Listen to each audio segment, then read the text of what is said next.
Hi, and welcome to this week's From the Vault episode from the Magdalen House podcast. We are a 501c3 nonprofit organization based in Dallas, Texas, and known affectionately by many as Maggies. Every first and third Wednesday, we share an episode from one of our 3 podcast series. In our From the Vault episodes, we share past podcast releases from our 3 different podcast series: Recover Ed, Recovered, Interviews with Alcoholics, and Hope for the Family.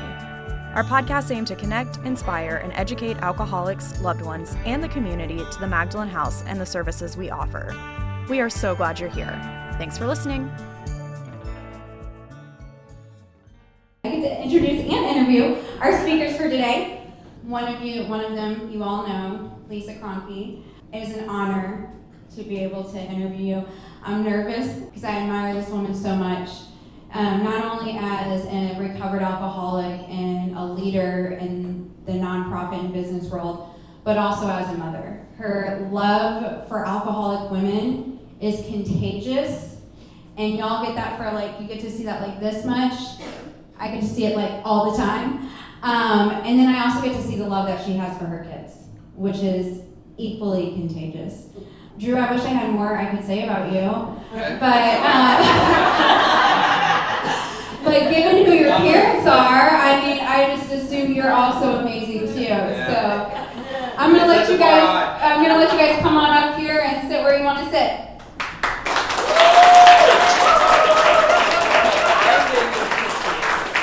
I'm gonna need tissues. You guys know that. All right. First of all, you want to introduce yourself?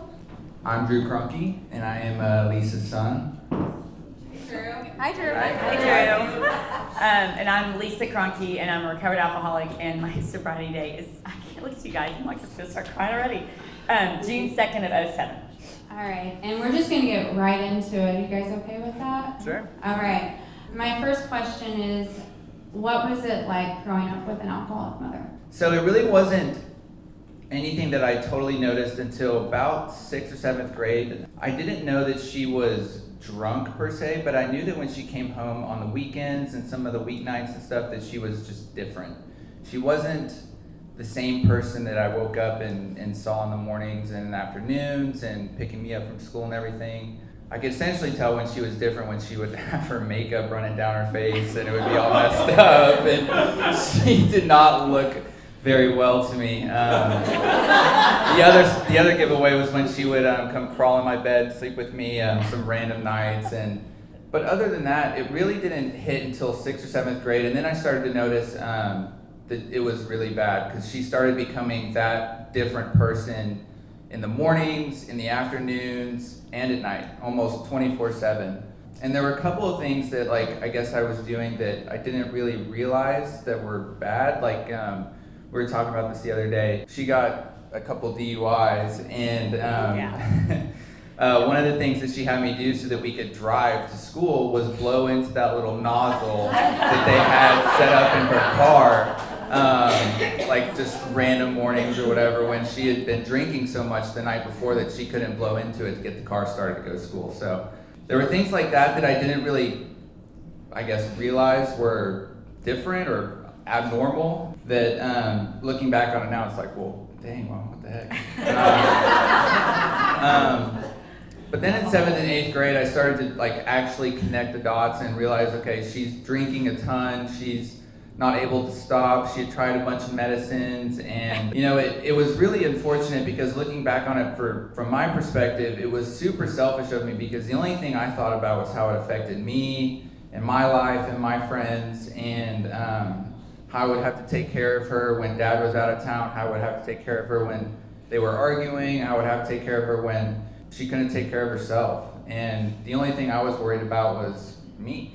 And it's a big, big regret of mine for sure. But the other thing too, looking back on it, I wouldn't probably change anything just because it's been such a great lesson for me and for my family and for everybody around her. Look at all of you guys. It's been amazing what she's been able to do with it, and Well, thank you. I got to hear some more stories about Lisa's alcoholism. That's kind of nice. There's a lot. All right, so Lisa, I guess my question to you is, because we kind of got a little bit of what your drinking looked like from Drew. When did you start realizing that your alcoholism was affecting your children, and how did it feel trying to stop for them but not being able to?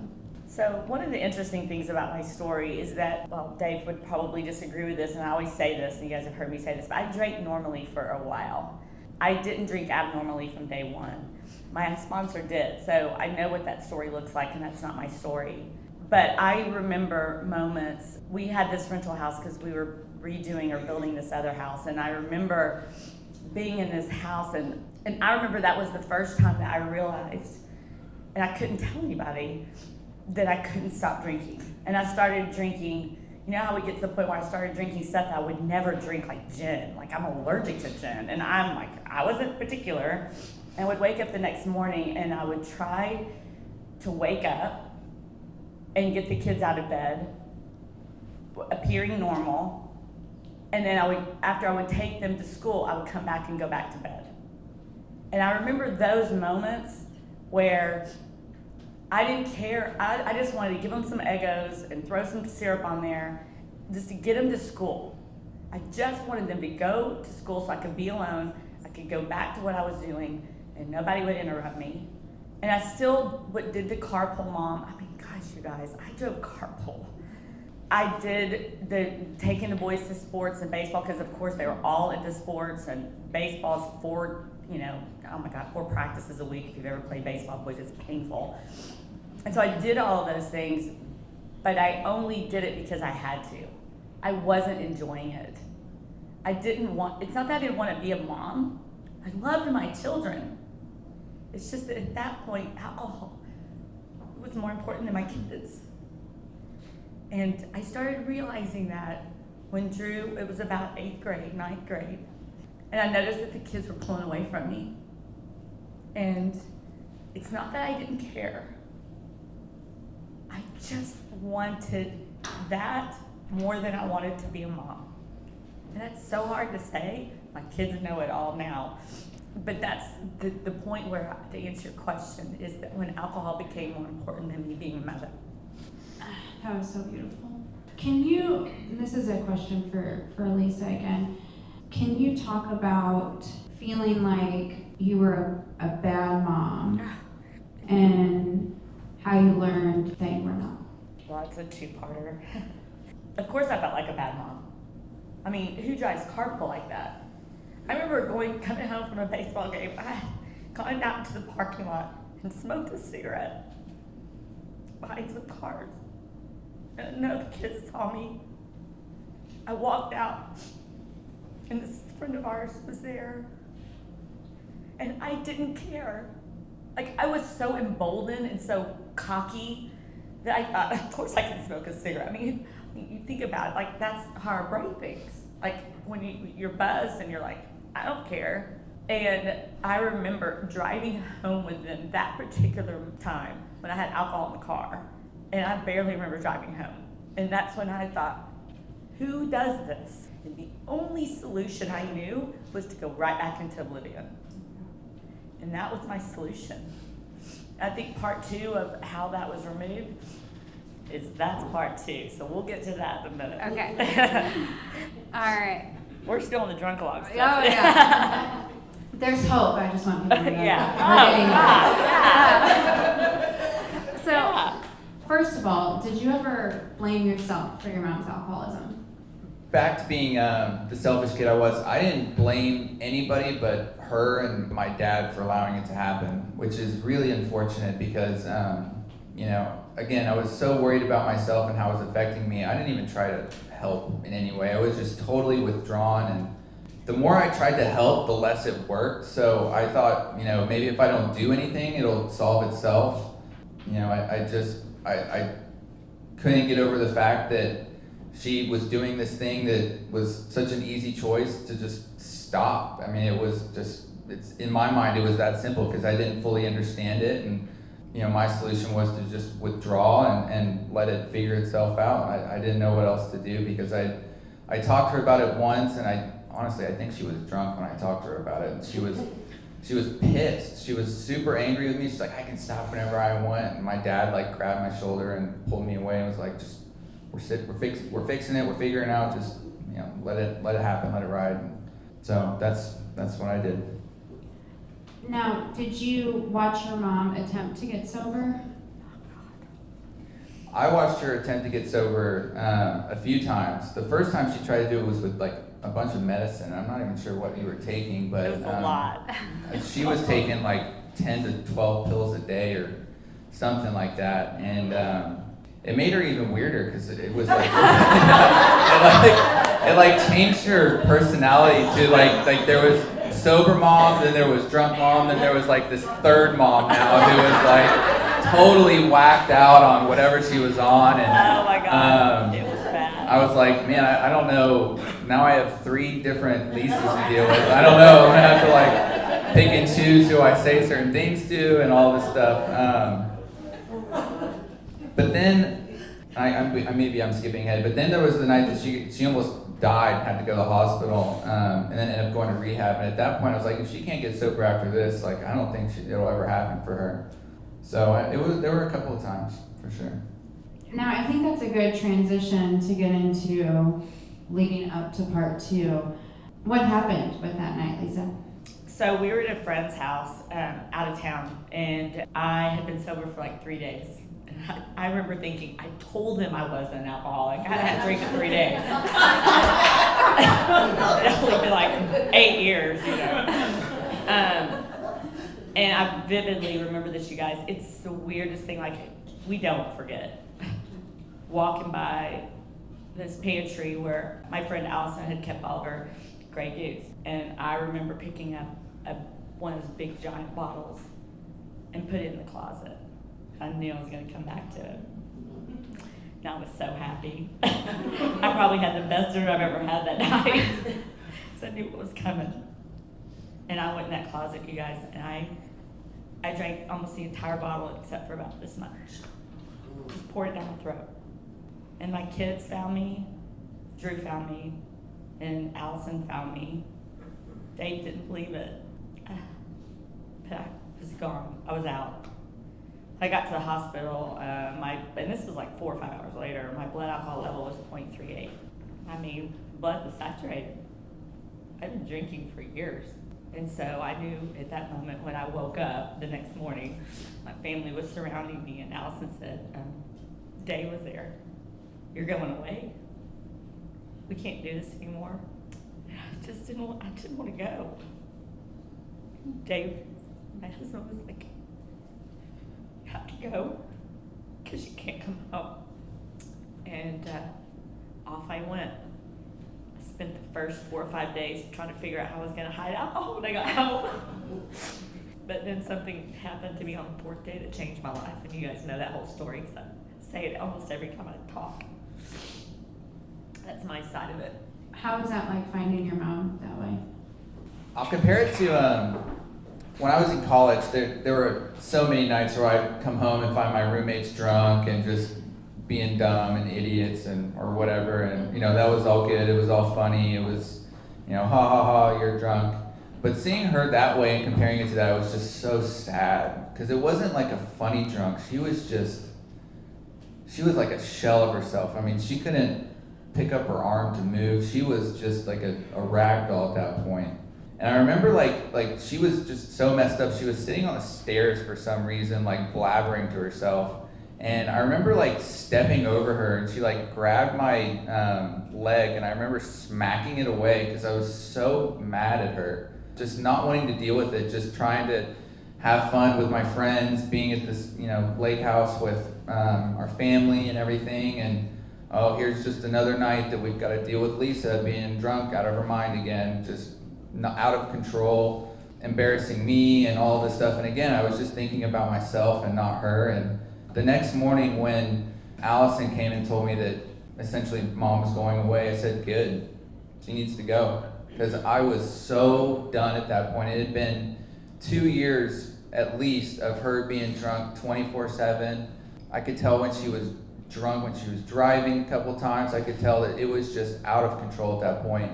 And then I remember she got mad at me because I didn't want to go say bye to her before she left. I was so done. I was like, just get her out of my life at this point. I cannot deal with it anymore.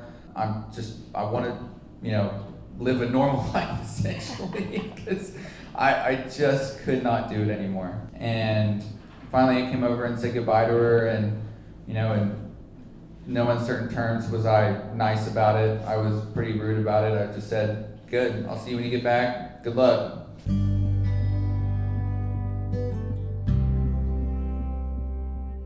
Are you a loved one of an alcoholic?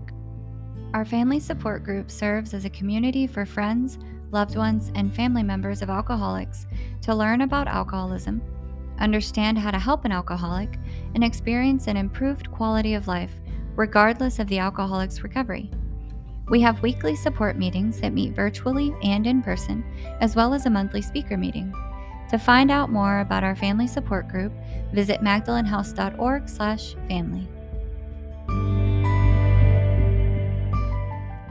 So I want to get to the day that changed your life, because that's also the day that you realized that you weren't a bad mom, right? And I would love for the women to hear that. But also, I would like to know, like, how did it feel, like, seeing that your children, or at least your son, didn't even want to say goodbye to you? I thought it was irreparable. I thought that it was never going to be the same. I remember so much joy with our children. I watch videos now. Like Dave, my husband, just turned 60, so I got all the DVDs out and made this video for our family, right? And I remember watching some of it with my kids and seeing so much joy in all those younger years. And it was gone. It was gone. I didn't have family. I had family. I didn't have what I thought was going to be my family. I had this expectation, and I thought it was never going to be the same again. And to some extent, it wasn't. I thought I had failed as a mother, as a wife, as a person, and that it would never be the same again. I would be, for the rest of my life, trying to figure out how I was going to live with this. And I'll tell you what, I remember going to rehab thinking I'd rather be drunk, I'd rather be dead, than try to go back to AA again and just be miserable. And that's what I was thinking. Can you tell us what happened on the 4th day? Yeah, I'd love to. If you've heard me talk 5 minutes, you know. On the 4th day, I went to, well, first of all, I was humiliated in front of everybody on the 3rd day. And if you know this man, I was pissed because I was arrogant. And he made fun of me in front of 90 people, and I remember walking into his office and going, don't ever talk to me that way again in front of all those people. I pay your salary. I mean, it was a nice rehab, right? Only the best for the area, oh, God. And he looked at me and said, why don't you be in my class at 8:30 the next morning, and you might learn something. That was the day before was at 4:30 on a Monday afternoon, I think, or Sunday afternoon. And Monday morning I was front and center because I'm like the good student, I'll show you. He opened up this big book, and he knew exactly what he was doing because he knew I had no idea what the disease of alcoholism looked like. And he broke down step 1 in 5 minutes. He talked about the allergy. He talked about the body.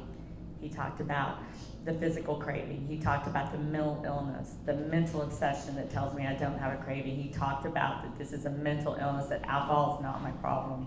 He did all of that in 5 minutes. And I just remember looking up at him, and like I was the only person in the room, it was just me and him, and thinking, I'm just an alcoholic?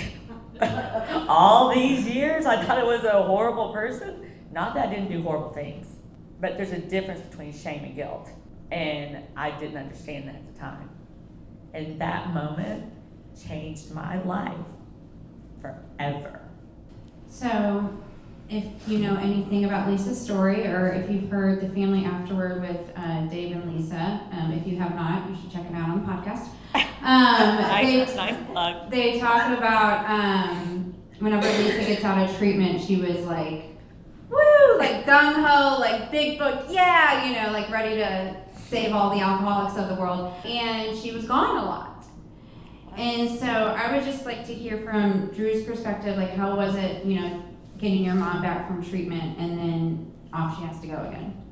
So it wasn't anything I wasn't used to because, like I said, I mean, she had come home and she was already drunk. So at that point in my mind, she was basically gone already. I mean, she wasn't there mentally or anywhere near to her normal self. So for her to not be there physically it was almost the same. I mean, it was like, mom's not here. I don't know what she's doing, but must be something good. But at least she's not drunk, crawling in my room, or scratching my arm, or doing some crazy drunk person thing. So, it was tough. There was a ton of resentment. I mean, when she got back, she was gonna have to prove it to everybody that she was able to stay sober and keep her word. And it was like the 4th or 5th time that she had promised us that she would get sober. So. She's gonna have to prove it to everybody, and obviously she did. So. First of all, did you have guilt from being gone? And then secondly, Drew mentioned having a lot of resentment. How did you deal with that as well? What was the first question? I'm sorry. Did you have guilt for having to be gone so much? Oh my gosh, yes, I had a ton of guilt. Dave and I, our relationship, we were in a horrible place. So he was probably glad I was gone. And I was probably glad I was gone. I mean, we were about to separate. So, did I have guilt? I had guilt about leaving my kids, for sure. I had the sponsor that didn't give me a choice. I had several sponsors before this one. But with this one, though, I had remained sober. This is about Drew and not Dave, but there was several nights where Dave would just, like, now you have this new obsession, and you're still gone. And I don't understand. And Drew would have to watch the kids when Dave was out of town, so Drew became a babysitter. I mean, poor Drew couldn't have his friends over for probably 4 or 5 years, and now he's babysitting his brothers all the time so mom can go out. Yeah, there was a lot of guilt. What would you say to the women who are new in their recovery, who are also having guilt from having to be gone to go to meetings and meet with sponsors and carry the message and all that? What would you When I focused on helping other alcoholics, God took care of that. When I focused on helping other alcoholics, God took care of my relationship. Was it in my time? No. It was not on my time. But what I did was I focused on helping as many alcoholics as I could, because that's what my sponsor told me to do, and that's what I promised God I would do. And I had to have faith. It's a leap of faith to walk through fear thinking that you're never going to get your family back. And you just have to put all the faith in the action that you're taking.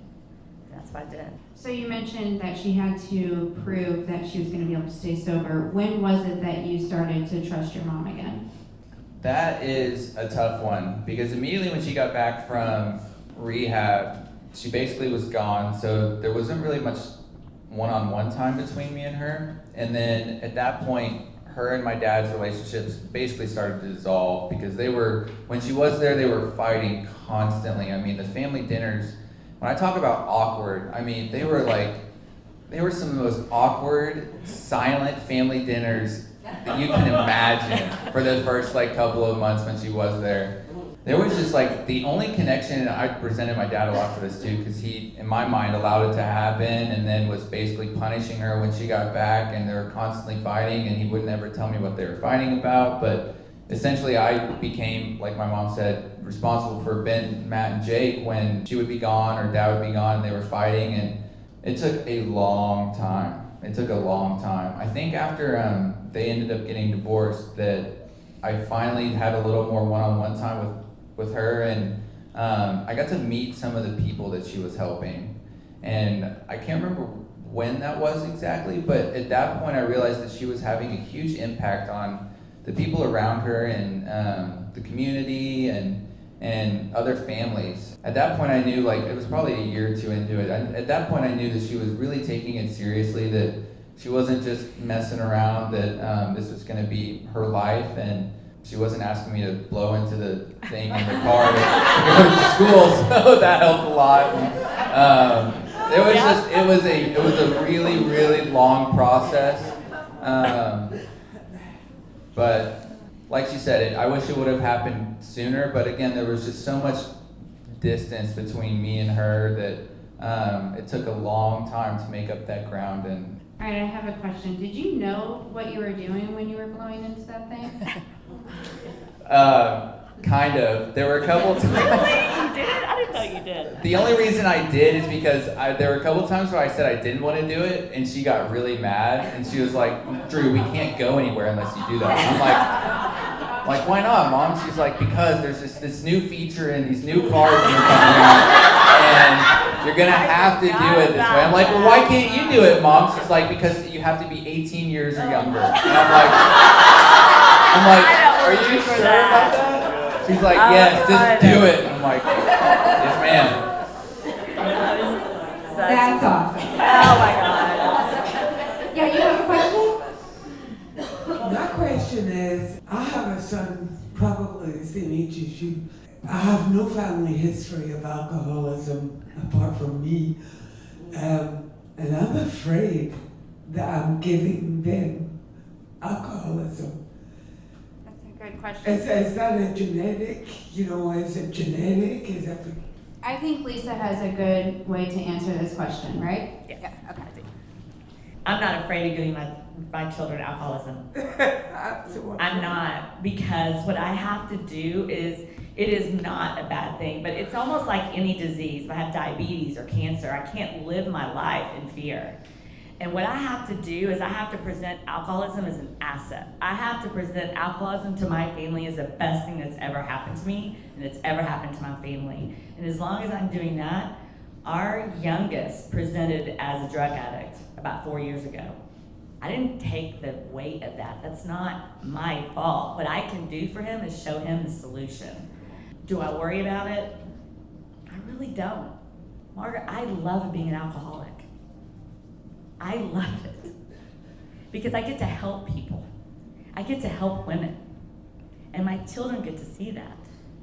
They're not embarrassed I'm an alcoholic. They were embarrassed I was drinking. They love me now. So why wouldn't that be an asset to our family? I'm not worried about it at all. So imagine Good God. Margaret, imagine if you weren't an alcoholic and you didn't understand what was going on with him. You wouldn't know how to help him, but you do now because you've been through it yourself. And that to me is the asset that she was talking about. I mean, she really, if that were to happen like it did happen to my youngest brother, she knew exactly what to do. And it wasn't that big of a deal because she knew what he was going through. If it was any other family, it would have been like the worst thing in the entire world. But we were well equipped for it, and it was just, oh great, now Jake gets to go to all the meetings with Mom. That's awesome. That's what it was. That's what it was. Yeah. Oh my God. I'm so glad you're here. That was a mic drop moment. Well, on that note, I would love to talk about the stigma surrounding alcoholism, and especially mothers, and just to hear your thoughts on that, Lisa. Well, I have a big thought on that. I think that the stigma of alcoholism is perpetuated by alcoholics. I do. Because if we walked around talking about how we get to change lives, if we walked around talking about alcoholism as an asset and not as a curse, then why wouldn't everybody understand? We wouldn't be so anonymous. I am not Lisa Kay.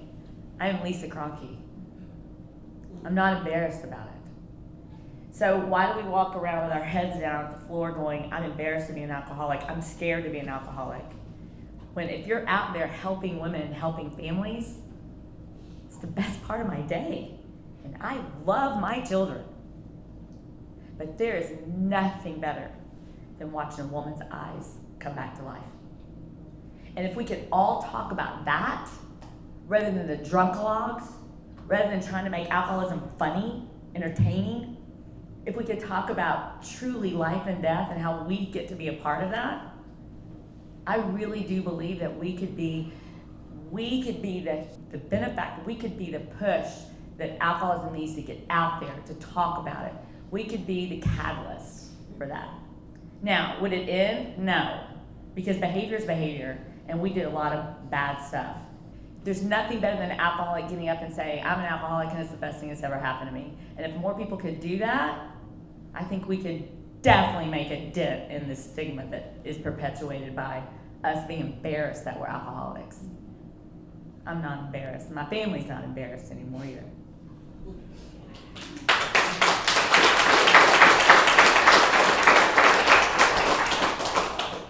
It is such a gift, isn't it? It is. Anyways, when, I assume at one point you were embarrassed that your mom was an alcoholic. When did that go away for you? There was a time where the girls' basketball team at high school got in trouble for drinking on the school bus on the way home from a game or something like that. And I don't know how it happened, but the first thing they did was actually reach out to mom to come speak to the team. And I remember coming and sitting in that meeting and just watching her talk. And I think before that I would have been like super embarrassed, like, Mom, like, why are you scolding these women on how to drink or not drink and all this stuff? But watching her, like, I'm so glad I got to sit there and watch her talk about it, because it wasn't like she was chastising them or making them feel bad. She was honestly just giving them her perspective and how it impacts the people around them when they choose to do crazy things like that, and you know how it can really change their lives for the worse if they continue to go down that path. And again, she just told it in a way that was friendly and courteous and not harmful or scolding in any way. She was really just trying to give them her perspective and her view of things, and it was really cool. So. And how does it feel knowing that you can also help others with your own experience, and how do you do that? You know, for people who don't have alcoholics in their family or alcoholism in their family, or I guess in their immediate family, but they only can see it from, I guess, outside perspective, and then it happens within their family, it's really cool to just tell them like that it's not going to be the end of the world, that a lot of this stuff is so heavy for so many people. It's been going on for years, and just knowing that, like, you know, if you really put the work in, you can get sober, you can change your life, and that it's really not the worst thing in the world. It can actually be, like, you know, my mom said a million times, the best thing that's ever happened, and it really is. It's really true. I've had a couple of friends who have all dealt with issues like that. I've had friends that have dealt with issues like that. I've had, you know, a bunch of my friends' moms who have gone to my mom to get help and stuff. And, you know, as men, it's tough to talk about some of that hard stuff sometimes. But, you know, I've done it a couple of times, and it's been really, really cool to see just, you know, like almost the same story that I had, where they had all this distrust, and then through a bunch of work and time, the trust, you know, was renewed. And Thank you. Before I continue, I just wanted to see if there's any questions from the audience. All right, so that means I'm doing a good job, right? That's right. All right, just making sure. All right, so I want you to tell a story. And one of the promises in the big book, there's multiple promises all in the big book, but is we won't regret the past nor shut the door on it. And no matter how far down the scale we have gone, we will see how our experience can benefit others. And you tell this story when you met one of your sponsees, and you were able to like really see those promises being fulfilled in your life. I think you know what I'm talking about. I do. So back in the beginning of this podcast, or back in this workshop, you asked me how the shame and the guilt were overcome. Is that the story? Mm-hmm. Yeah, she's here today. So there was something on my fifth step that I said I would never tell anyone, ever. I'm like, what mother does this? Oh, God, I can't say it for the group. I left our 18-month at home and went to a bar. I was just never going to tell anybody that. And what mother does that? Leaves her baby home. Anyway, and so I was sitting here, you know, never going to share that. Sitting here, it was actually at Redwood Circle. And this woman comes in, I was a volunteer at Maggie's, and she comes in and she's in the corner and she's sitting there crying, and, You know, the whole, you wouldn't understand, you know, blah, blah, blah.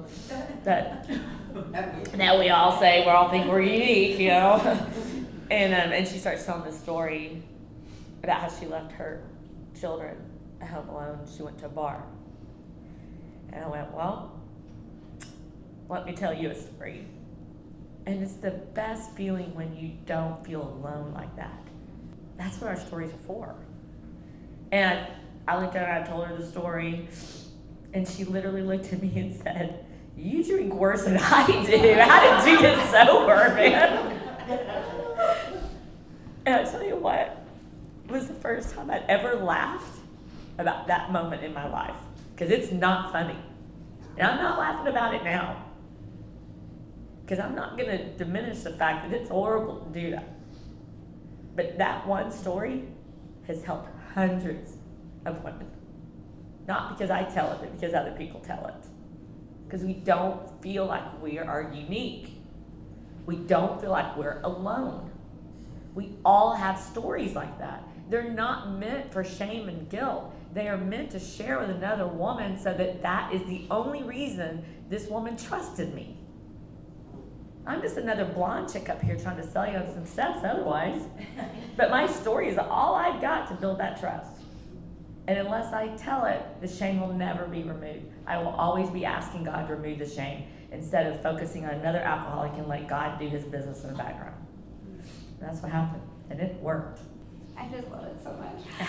Okay, so when did you start to notice like the positive change in your mom? Because she had a spiritual awakening as the result of the steps. When did you get to see that transfer into the home life?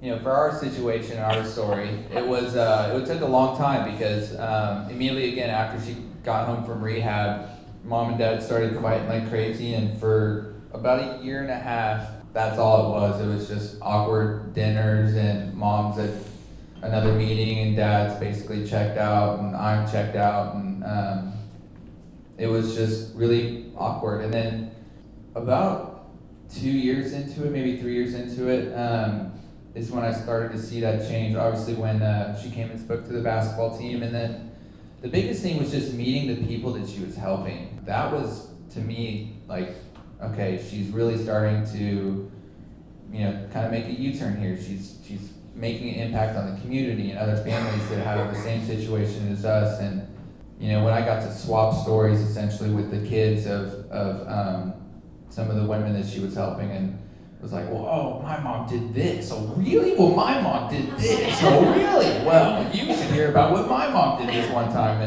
And that really helped to kind of lighten the load because, again, it just felt like we were the only ones going through it until we got to meet other families who had been through the same thing we had.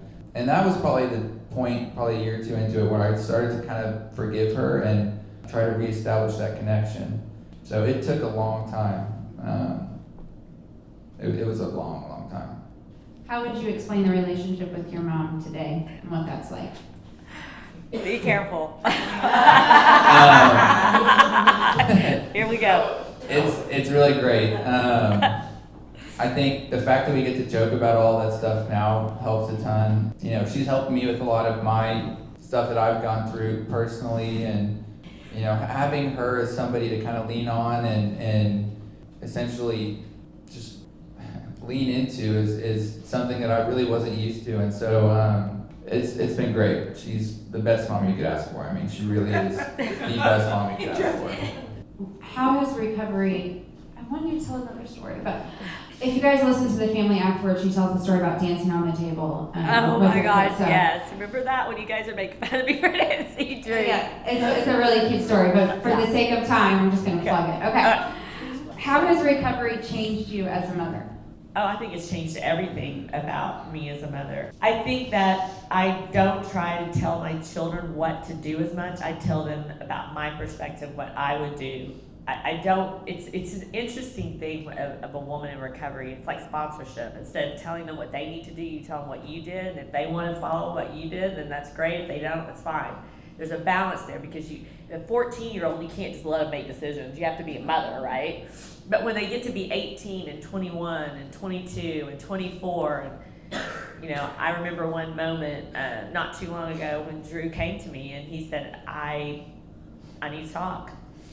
And the doctor was in, right? Mm-hmm. And it's those moments where I wouldn't know how to deal with those. I would take it personally, or I would try to tell him what to do, and I listened. There's so many principles and promises that we get to learn and get to live that have changed not just my DNA, but in doing that, it's changed the way I parent. It's changed the way who I am. And so I think it bleeds into my family. And you know I missed probably a decade of my kid's life, but I'm hoping that I've made it up in the way that I've changed. God has changed my life now because I'm a different person, I'm a different mother because of it. I don't try to control, for one thing. There's a million different things. Drew probably doesn't agree with that, but anyway, it is definitely maybe a different mother. You gonna say something? Oh, yeah.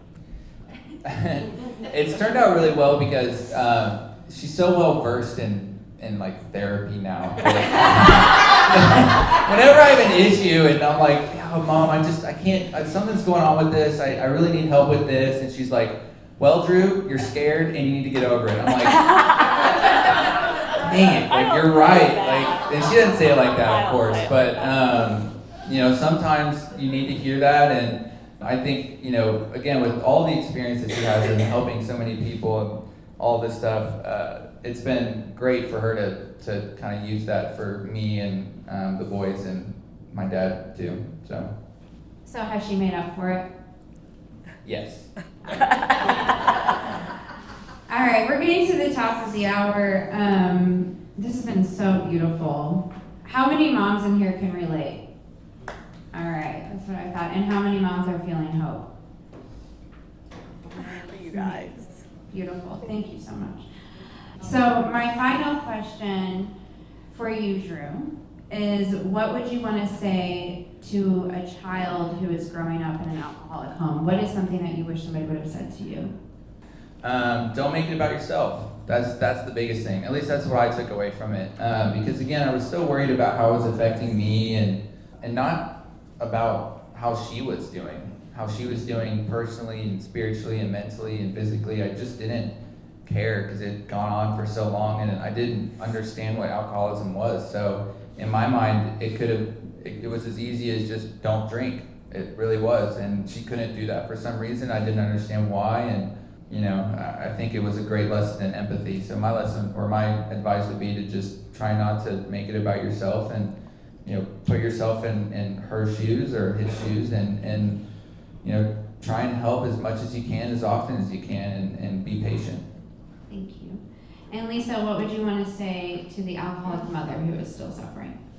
To the alcoholic mother who's still suffering, get educated, for one thing. I think that's the primary. Until I got educated on what the disease of alcoholism was, there was no hope for me, period. I could try all day long to go to church more, to become a better person, to be more spiritual, to take pills, which I mean, multitude. I could try all of those things, but for me, and there's several ways to get sober and to get into recovery. For me, this is what worked, is the big book.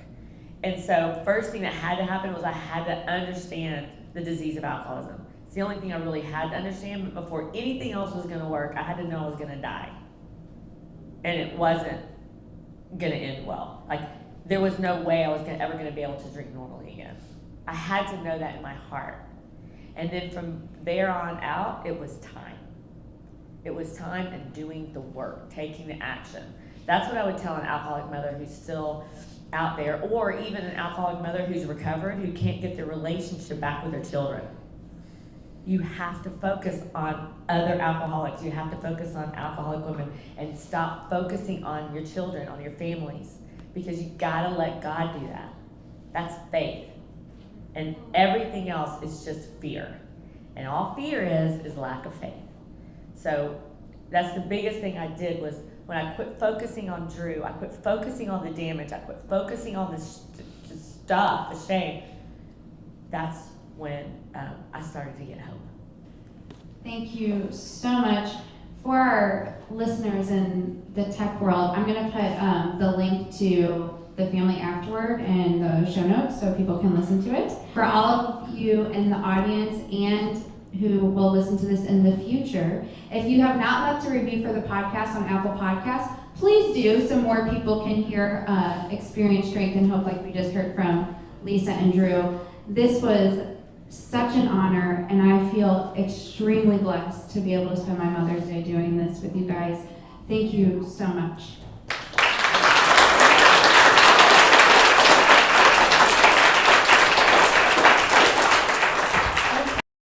We hope you've enjoyed this From the Vault re-release of the Magdalen House podcast. Tune in every first and third Wednesday for a release from one of our 3 podcast series. To learn more about the Magdalen House and the services we offer, visit magdalenhouse.org or follow us on your favorite social media channels by searching for the Magdalen House.